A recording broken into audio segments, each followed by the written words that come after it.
Salve, salve galerinha do canal! Continuamos aqui na nossa aula sobre Era Vargas. Essa parte final aqui da aula, muito mais focada no quê? Focada na participação do Brasil na Segunda Guerra Mundial. Então essa aula serve para preparatório da ESA, SpaceX, para o Enem também, para o ensino fundamental e médio e para quem é muito curioso e gosta de uma história sobre o brasileiro na guerra. Então, gente, o governo Vargas e o Brasil, eles tinham muita proximidade com os nazifascistas. Eles tinham uma relativa amizade. Você observa isso de forma muito nítida ali na década de 30.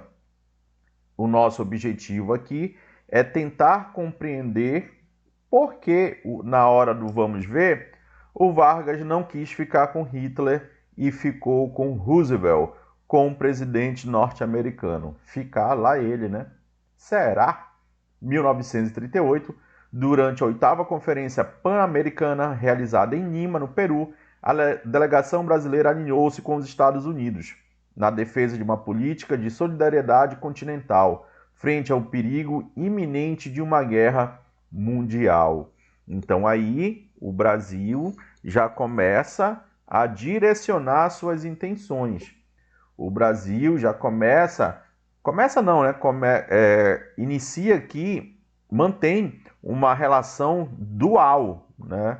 Ora próximo do Hitler, ora próximo dos Estados Unidos. Mas aí, filho de Deus, ele vai se aproximar dos Estados Unidos. Tanto que vai ter uma missão diplomática enviada por Vargas a Washington. Essa missão diplomática ficou conhecida como Missão Aranha, por conta do grande diplomata brasileiro, que vai ser um dos grandes responsáveis por essa política de aproximação. Lembrando, gente, que dentro dessa política de aproximação foi criado até um personagem da Disney, tá? O Zé Carioca. Tá? Você tem um desenho animado, né, que foi criado para formar essa parceria, para entrar na mentalidade do povo brasileiro que os norte-americanos são amigos.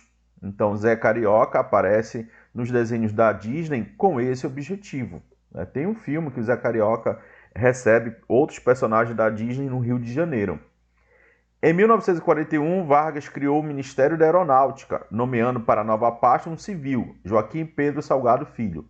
O Ministério da Aeronáutica incorporou os serviços aéreos da Marinha e do Exército, e assim surge o quê? A FAB, a Força Aérea Brasileira. Então aí nesse momento o Brasil já estava completamente alinhado às forças norte-americanas. Em janeiro de 42, cumprindo o acordo firmado com as nações do continente, o Brasil vai e rompe as relações diplomáticas com Itália, Japão e Alemanha, as potências do eixo, né? O eixo do mal. Em fevereiro de 42, o Brasil foi pela violência bélica dos submarinos dos poderes nazifascistas. O Brasil sofreu, o Brasil foi levado à guerra quando mais de 30 barcos brasileiros foram afundados. Inicialmente tinha-se ali o cálculo de 31 e depois chegou-se ali o número aproximado de 36. Então o Brasil foi levado por essa violência dos submarinos nazifascistas à guerra de fato, né? Porque o Vargas ficou pressionado pela própria opinião pública brasileira. E aí, Vargas, você não vai fazer nada? E aí, Vargas, qual é a tua, meu irmão? O cara tá afundando aqui vários navios mercantes, gente, são os navios comerciantes, tá? Comerciários, que navegavam pelo Oceano Atlântico, que atravessavam o Oceano Atlântico em direção à Europa. Muitos desses navios que foram afundados estavam aqui na costa do litoral brasileiro. Então, os submarinos alemães tocaram o terror aí nesse contexto da Segunda Guerra Mundial, afundando navios norte-americanos, o que levou também os Estados Unidos para a guerra, ok? Então, vários brasileiros morreram aí, tá? Nesses afundamentos, nesses torpedeamentos pela Marinha Alemã. Em agosto de 42, então, sem saída, Vargas declarou guerra à Alemanha e Itália. A nota ministerial foi firmada pelo embaixador, né, como se fosse um ministro das Relações Exteriores, aí, Oswaldo Aranha. Oswaldo Aranha, ministro das Relações Exteriores. No início de 43, o governo decidiu enviar um contingente para a guerra, começando a organização da FEB. Então, Getúlio Vargas fala para o presidente Roosevelt que ele não quer ajudar somente com a borracha, com o látex da Amazônia, que ele não quer ajudar somente criando as bases aéreas em Natal, Belém e no Amapá. 3 bases aéreas norte-americanas foram criadas dentro desse contexto. Vargas queria ir para o confronto, mas o presidente norte-americano falou: Vargas, você não tem um exército bem organizado para isso. Não, mas eu quero ir para a Itália. Onde é mais fácil de a gente ganhar? Ah, vamos para a Itália. Vamos para a Itália. A Itália, lá você vai ter apoio dos norte-americanos, né, e dos britânicos. Então, assim, foram organizadas esses grupos aí militares. Alguns ficaram aqui pelo Brasil. Poucos livros de história falam dos soldados da borracha, né? Por quê, gente? Dentro do contexto da Segunda Guerra Mundial, o Japão ocupou as áreas de produção ali da Malásia, da Ásia. Então o eixo tinha essa matéria-prima. A galera dos aliados, França, Reino Unido e Estados Unidos, ficaram sem borracha. E aí eles lembraram do Brasil. Então os Estados Unidos pede para o Brasil enviar vários trabalhadores para a Amazônia e da Amazônia tirar essa matéria-prima importantíssima para o desenvolvimento do cenário de guerra. Então o Brasil entra nessa com esse apoio de matéria-prima, ok? Milhares de nordestinos foram enviados para lá, né? Na Amazônia, você tinha baixa capacidade de transporte das empresas de navegação e pouca disponibilidade de alojamento para os trabalhadores em trânsito. Esse trânsito, gente, esse deslocamento do Nordeste para a Amazônia, boa parte dele vai ser dada por terra. Por quê? Porque submarinos estavam atacando na costa brasileira, submarinos da Alemanha. Então foi um deslocamento muito dificultoso. Aí a alegria dos nordestinos, prometeram para ele de tudo, né? Plano de saúde, lasanha com camarão rosa, açaí todo dia. Na realidade, isso não veio acontecer. A promessa do governo norte-americano de pagar $100 por um novo trabalhador instalado no seringal. Então isso foi um grande incentivo para o Vargas enviar milhares de trabalhadores para a Amazônia. A solução encontrada para esse deslocamento: em 43, por meio do investimento maciço dos Estados Unidos, realizaram na SNAP e na construção de alojamentos espalhados no trajeto. A SNAP era o serviço de transporte aqui nesse contexto para a Amazônia. Então, com a aplicação de muita grana dos Estados Unidos, isso sim aconteceu. Então tá aqui, olha, esse mapa ele traz muito disso. Fortaleza até Teresina, de Teresina até São Luís, de São Luís para Belém, de Belém para Manaus, para o Acre. Era uma viagem extremamente penosa. Muitos nordestinos já desistiram do projeto de serem soldados da borracha e ficavam mesmo por Belém. Então tá aqui, olha, a propaganda oficial garantia que todos os trabalhadores teriam passagem grátis e seriam protegidos pelo sistema aqui de mobilização de trabalhadores da Amazônia. Senta. Os velhos mitos do Eldorado amazônica voltaram a ganhar o imaginário popular. Vocês podem ir para a Amazônia, que lá vocês vão juntar dinheiro em rodo. Lá não falta comida, lá não falta água. Vocês serão felizes, lindos e maravilhosos na Amazônia. O paraíso perdido, a terra de fatura e de promissão, onde a floresta era sempre verde e a seca desconhecida. Muitos vieram para a Amazônia e não ganharam R$1 sequer. Muitos foram humilhados e maltratados pelos seringalistas. Muitos só souberam que a guerra acabou, gente, lá em 1946. E o pior, né, gente? Eles foram esquecidos pela história. Dificilmente você vê um livro contando a história dos soldados da borracha cerca de 60 mil homens vieram para cá. Foram para a Amazônia. A campanha da FEB, né? Envio de uma força expedicionária ao teatro de operações no Mediterrâneo e a ocupação de áreas estratégicas, particularmente no Nordeste. Então, aqui você, no Nordeste, quase não sai, né? Você vê a instalação de bases aéreas, como eu acabei de falar para vocês. Comissão Mista de Defesa Brasil e Estados Unidos. Em Washington, o general de divisão Estevão Leitão de Carvalho e no Rio de Janeiro, o major-general J. não sei das quantas, Ward. Então, essa parceria Brasil e Estados Unidos com os seus oficiais. O envio de forças expedicionárias brasileiras composta de uma divisão de infantaria.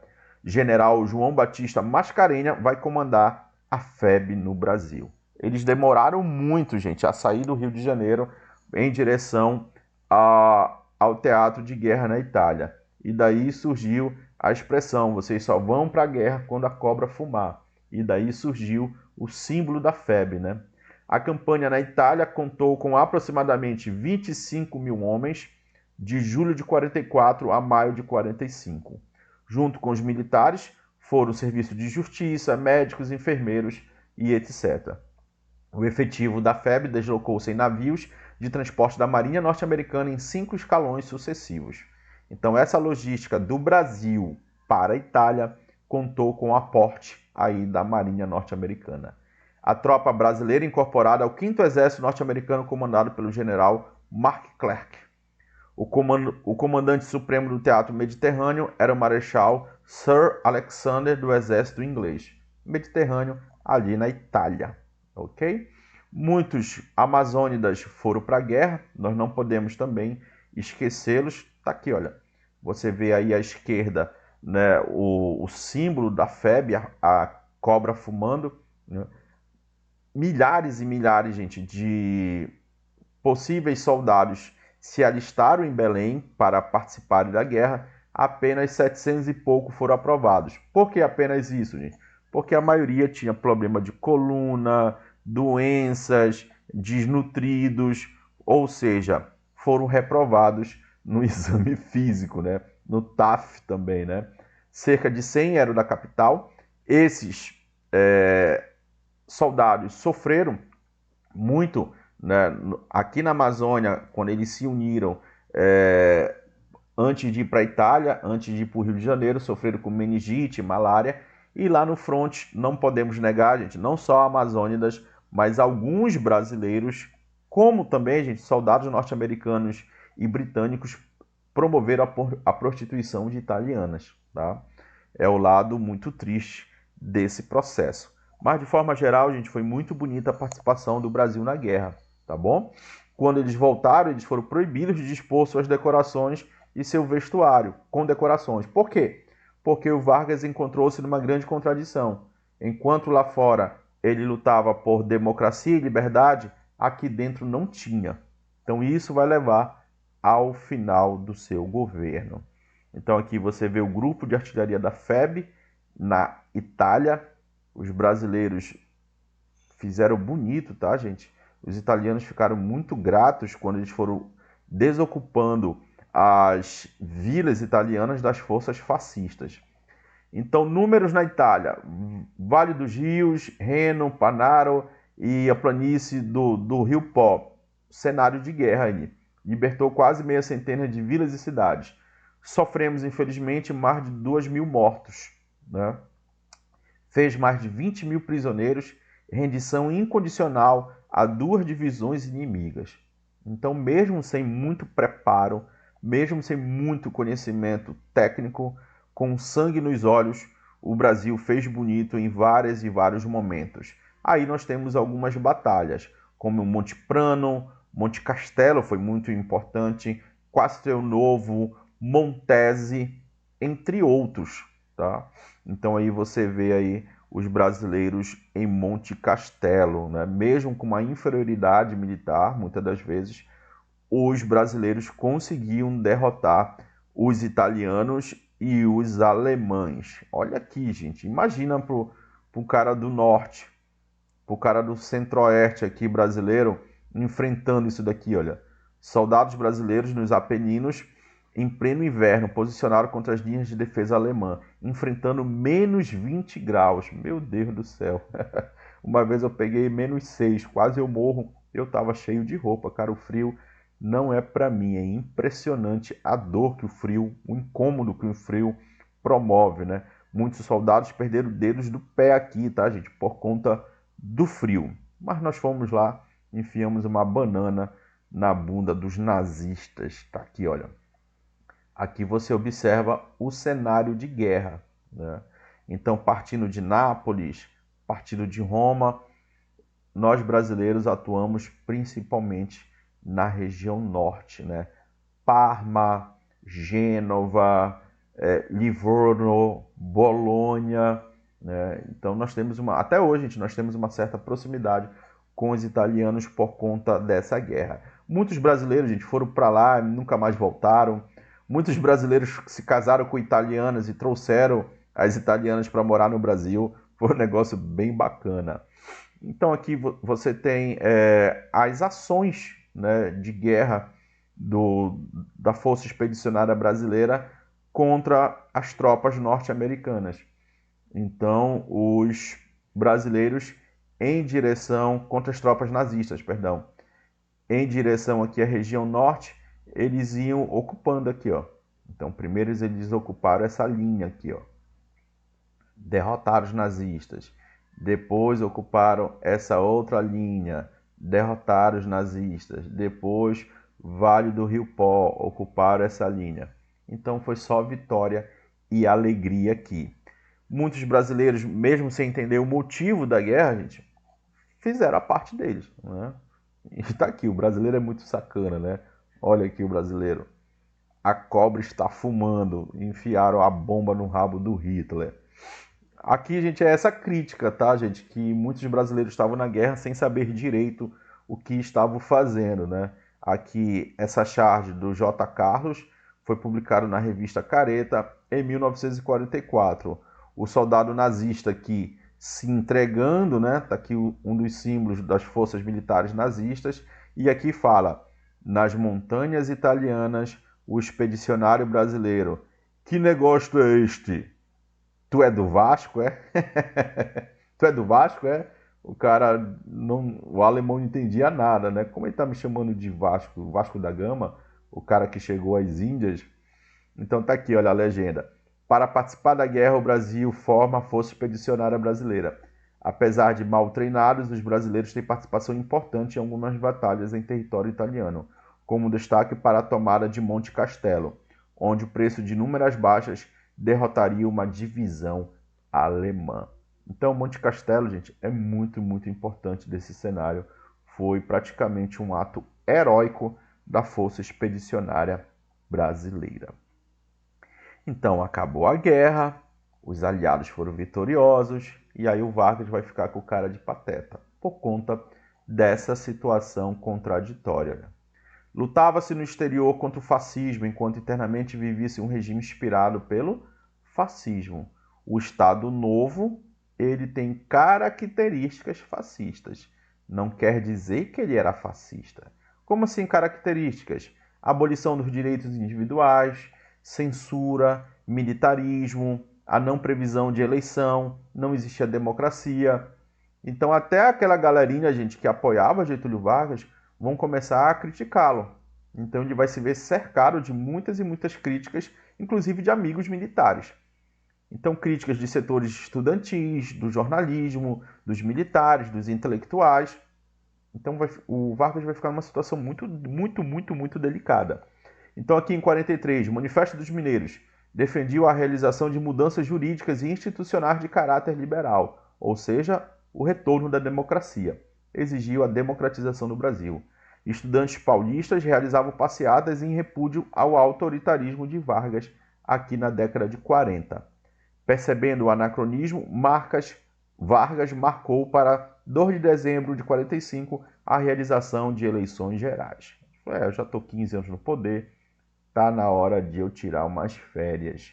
Então houve aqui o retorno do pluripartidarismo, houve as eleições e Vargas, dentro desse contexto pressionado, ele acaba sendo, entre aspas, obrigado a renunciar. Ok? Tranquilo, gente? Bem tranquila essa parte aqui, né, gente? Bem gostosa de se estudar. Como é que vem prova? Eu peguei uma prova aqui da SpaceX. O Estado Novo foi um período da chamada Era Vargas em que o presidente tinha mais amplos poderes. Das alternativas abaixo, aponte aquela que corresponde ao evento ocorrido durante o Estado Novo. Então, ele quer saber algo que aconteceu no Estado Novo. Então, você tem que ter na sua cabeça aquela clara divisão: governo provisório, constitucional e Estado Novo. Provisório, 30 a 34, constitucional, 34 a 37, e o Estado Novo, de 37 a 45. Ele quer saber no Estado Novo, tá? A população paulista deflagrou a chamada Revolução Constitucionalista. Perfeito? Tá certo? Tá certo, mas não foi no Estado Novo, tá? Foi em 1932. Foi criado o Ministério da Educação e Saúde em novembro de 30. Perfeito. Governo provisório. Não foi no Estado Novo. Eclodiu a intentona comunista. Lembra de Olga Benário e Luiz Carlos Prestes? 35. Governo constitucional. Aprovou a lei de sindicalização, que definiu os sindicatos como órgãos consultivos, controle da massa dos trabalhadores, intervencionismo no sindicato. 1931, governo provisório. E o Brasil participou da Segunda Guerra Mundial com a Força Expedicionária Brasileira. É essa a alternativa. Fácil, fácil, fácil. Mais fácil do que o Flamengo ser campeão do mundo nesse ano que grava essa aula. Deixa eu me iludir. Valeu, galerinha. É isso. Muito obrigado pela atenção. Quem tiver interessado, aí nós temos uma apostila completa. Todos os conteúdos da ESA, com gabaritos, com exercícios, mais de 130 questões. Envio por PDF. Tá bom, gente? É só chamar aí no 91-8308-0242 ou pelo Instagram. Valeu, galera! Aqui é o professor Rogério Silva do canal História para Todos. Até a próxima aula. Fui!